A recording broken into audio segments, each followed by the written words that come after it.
ఈ దేశంలో వేల కొండలు ఉన్నాయి, అడవులు ఉన్నాయి, గుళ్ళు ఉన్నాయి. కానీ ఒక్క కొండ మాత్రం ప్రకృతి నియమాలకే సవాల్ విసురుతుంది.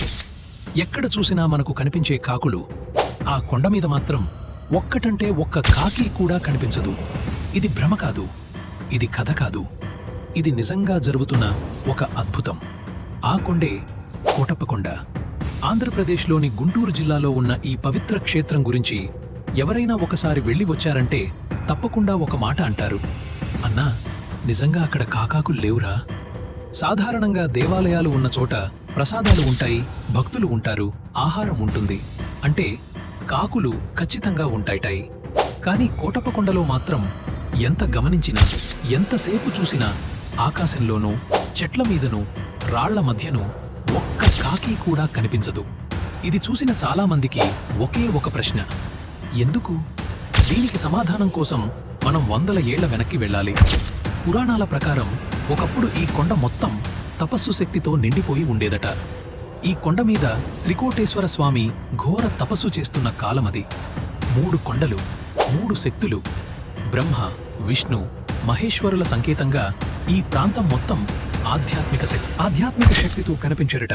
అలాంటి సమయంలో కొన్ని కాకులు ఈ కొండ మీదకి వచ్చాయట. అవి చేసే శబ్దం, వాటి కేకలు శివుడి తపస్సును భంగం చేశాయట. శివుడు మొదట ఏమాత్రం పట్టించుకోలేదట. కాని పదే పదే తపస్సు భంగం కావడంతో ఆయన కోపానికి వచ్చాడట. అప్పుడే ఈ కొండ మీద ఒక భయంకరమైన శబ్దం వినిపించిందట.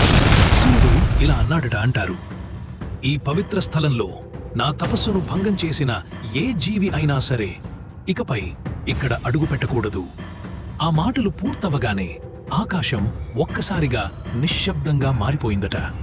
అప్పటినుంచి ఈ కొండ మీద కాకులు రావడం పూర్తిగా ఆగిపోయాయట.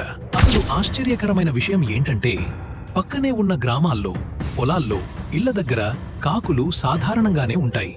కానీ కోటప్పకొండ సరిహద్దు దాటగానే అవి కనిపించవు.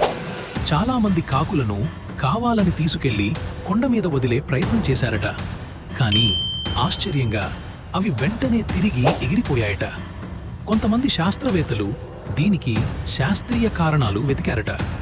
ఇక్కడ ఉన్న ప్రత్యేకమైన మ్యాగ్నెటిక్ ఫీల్డ్ లేదా వాతావరణంలో ఉన్న ఫ్రీక్వెన్సీ మార్పులు కాకులకు ఇబ్బంది కలిగిస్తాయేమో. ఇప్పటివరకు సరైన శాస్త్రీయ నిర్ధారణ మాత్రం ఎవ్వరూ ఇవ్వలేకపోయారు. ఇంకా ఆశ్చర్యమేంటంటే, ఇతర పక్షులు మాత్రం ఇక్కడ కనిపిస్తాయి. పావురాలు ఉంటాయి, చిన్న పిట్టలు ఉంటాయి, నెమళ్లు కూడా కనిపిస్తాయి. కానీ కాకులు మాత్రమే ఈ కొండను పూర్తిగా దూరంగా ఉంచుతాయి. భక్తులు మాత్రం దీనిని శివాజ్ఞగా నమ్ముతారు.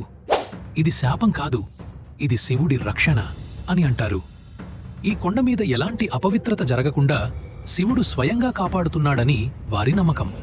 అందుకే ఈ కథ మీకు నచ్చితే లైక్ చేయండి, షేర్ చేయండి. ఇలాంటి మరిన్ని రహస్య కథల కోసం ఛానల్ని సబ్స్క్రైబ్ చేయండి.